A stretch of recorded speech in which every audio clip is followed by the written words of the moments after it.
बिहार में सरकार द्वारा प्रायोजित 37 हत्याएं हुई हैं। बिहार में शराबबंदी है और 2016 से हम लगातार यह उठाते रह रहे हैं कि यह पूरा पुलिस के मदद से, पुलिस के द्वारा प्रायोजित जहरीली शराब और शराब का पूरे बिहार में घर घर वितरण हो रहा है। माननीय मुख्यमंत्री जी संज्ञान नहीं लेते हैं और यह कहते हैं जो शराब पिएगा मरेगा, जो शराब पिएगा वो मरेगा, जो शराब पिएगा वो जेल जाएगा और जो शराब बेचेगा वह हमारा टिकट पाएगा, हमारा उम्मीदवार होगा। पुलिस पर कोई कार्रवाई नहीं होगी, किसी सीनियर अफसर पे आज तक कोई कार्रवाई नहीं हुई है। इस 37 हत्याओं का जिम्मेवार बिहार सरकार है और इस तरह की 15 से ज्यादा घटनाएं बिहार में हो चुकी है जो मीडिया के सामने है। इसके अलावा प्रतिदिन 3-4 व्यक्तियों की हत्याएं होती है। पुलिस कहता है कि तुम्हारा पूरा खानदान को हम जेल भेज देंगे अगर तुम इस बात को बाहर जारी करोगे। मेरा आपके माध्यम से अनुरोध होगा कि कृपया कर, एक तो नीतीश कुमार जी जिस तरह से विधानसभा में बात करते हैं वह मानसिक संतुलन खो चुके हैं। केंद्र सरकार को बिहार की कानून व्यवस्था पे संज्ञान में लाना चाहिए और इन 37 हत्याओं का जिम्मेवार महागठबंधन की बिहार सरकार के ऊपर शीघ्र कार्रवाई भी करनी चाहिए और उन पुलिस अफसरों पे कार्रवाई करनी चाहिए जो शराब बेचने वाले हैं। वह सैकड़ों करोड़ के मालिक हो गए। जो शराब के साथ जो ये पुलिस प्रायोजित है, पुलिस 10,000 करोड़ कमा चुकी है। इन सभी पर और मुख्यमंत्री पर कार्रवाई होनी चाहिए। मेरा आपके माध्यम से सरकार से स्लिप भेज दीजिए जो संबद्ध करना चाहते, प्लीज बोल दिया है। धन्यवाद अध्यक्ष महोदय।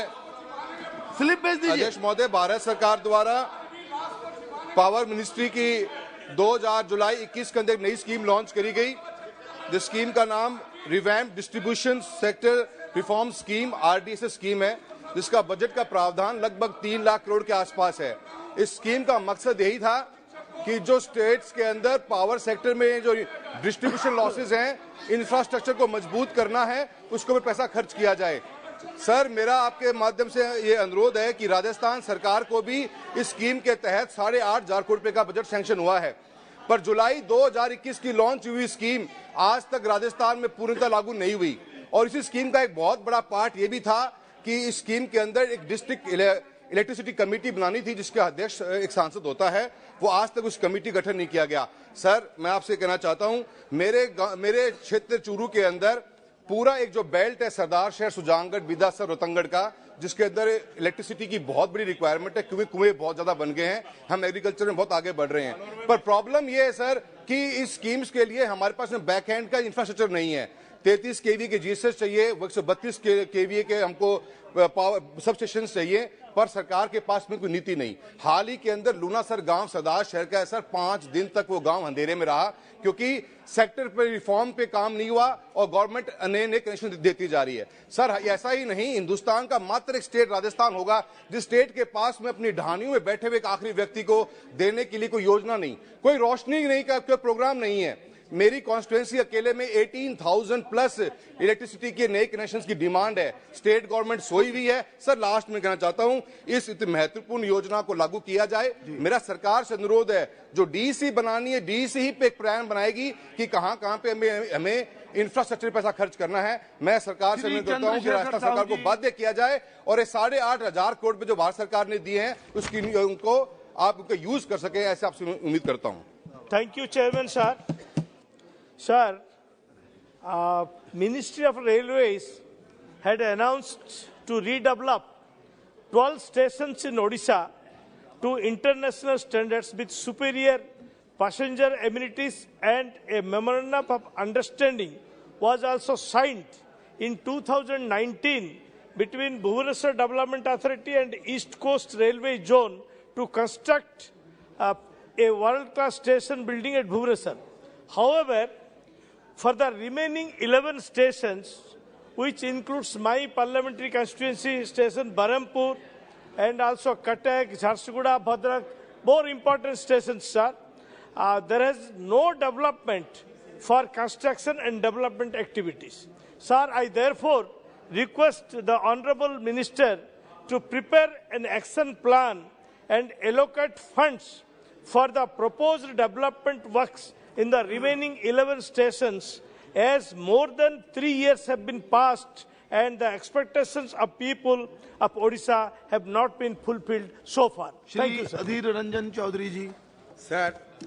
सर मैं एक छोटा सा मुद्दा उठाना चाहते हैं, सरकार से ये मांग भी करूंगा, ये सरकार इस विषय पे एक श्वेत पत्र भी सदन में पेश करे। सर आज की इंडियन एक्सप्रेस अगर देखें तो शुरू में लिखे जाते हैं कि एम्स में जो साइबर अटैक हुई थी वो अटैक चीन से हुआ था।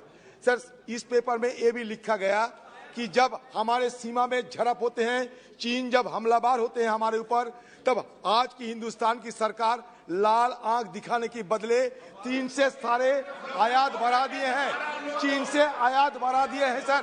तो ये सर ये देखते हुए हमें लगता है कि ये सरकार की मंशा क्या है।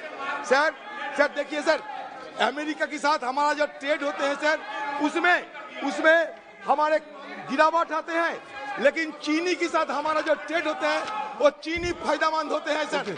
तो जब चीनी सरकार हम पे हमला कर रहे हैं, हिंदुस्तान की तबाह करने की कोशिश कर रहे हैं, तो चीन की मदद करने की क्या जरूरत है? सुशील कुमार सरकार से पूछना चाहते हैं। नहीं। लालक धन्यवाद कब दिलाएंगे हमारे सुशील कुमार सिंह जी, श्री सुशील कुमार सिंह।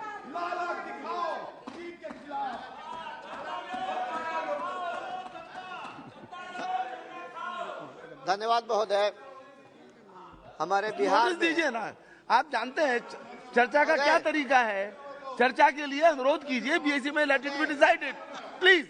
आप तो जानते हैं, बोलिए। महोदय, मेरे बिहार में, दक्षिण बिहार में या उत्तर बिहार में भी, पूरे बिहार में इस वर्ष अनावृष्टि के चलते धान की फसल मारी गई, अकाल की स्थिति आ गई।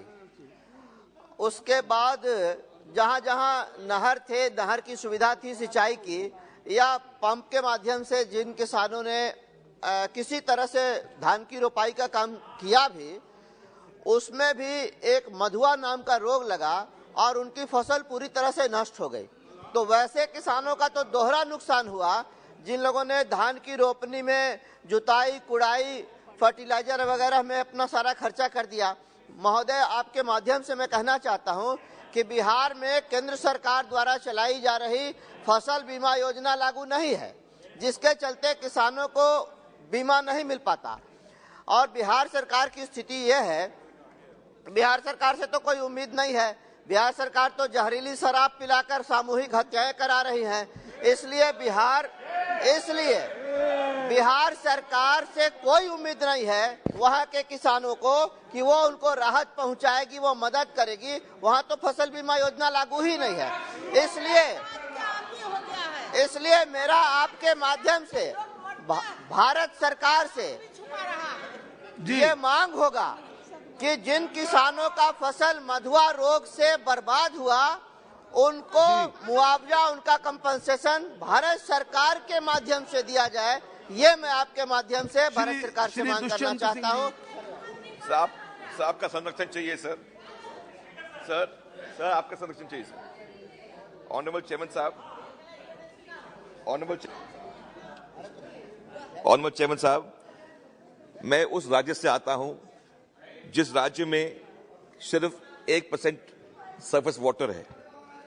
आदरणीय प्रधानमंत्री जी ने तय किया है कि जल जीवन मिशन के द्वारा उन्होंने हमारी प्रांत की सरकार को, मतलब वर्तमान की कांग्रेस की सरकार को 2022-23 में 13,328 करोड़ रुपए दिए। वर्तमान में खाली 19% की जो इनका जो पैसा लगा है, खाली 19% पैसा लगा है। मैं उस क्षेत्र से आता हूं जो 12 झालावाड़ है। 12 झालावाड़ का जो क्षेत्र है वो एस्पिरेशन डिस्ट्रिक्ट से आता है। मेरे क्षेत्र में एक बड़ा डैम बनने जा रहा है। वर्तमान की सरकार ने उसको 906 गांव में पानी पहुंचने की आवश्यकता है। वहां के वर्तमान के सरकार ने 2 साल की एलोकेशन बढ़ाने की बात बोली है। मैं आपसे आग्रह करता हूं कि झालावाड़ जो एस्पिरेशन डिस्ट्रिक्ट है, इसमें वर्तमान सरकार ने अपने नंबर एलोकेशन बढ़ाने के लिए, सरकार के नंबर को अच्छे करने के लिए, इन्होंने सबको एक मधुर वातावरण करने के लिए उन्हें बात रखी है। पर वास्तविक स्थिति यह है कि वर्तमान स्थिति इतनी खराब हो गई है कि हमारी राज्य सरकार ने जो काम करना था वो पूरा अब तक नहीं किया है।